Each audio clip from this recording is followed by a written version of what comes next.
I want to talk to you about these really cute organza bags. Now, you can get these in any type of size, color. They are just so useful, especially if you're doing parties and bridal showers and things like that, and you're looking for a little favor. So this is a pack of 100. Can you believe that? They're nice and airtight in here, so I'm going to open them up and show them to you what they look like.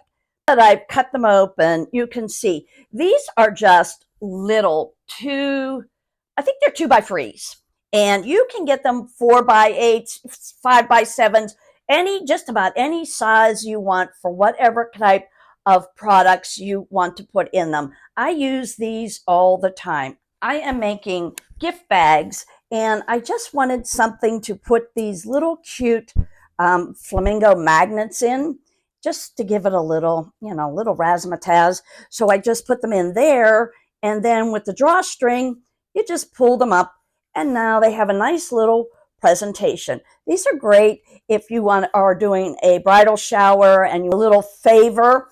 And I've used them in the past for like soap products, bigger bags, of course, with soap products, and they make a great presentation if you're giving away gifts. These organza bags just have countless uses.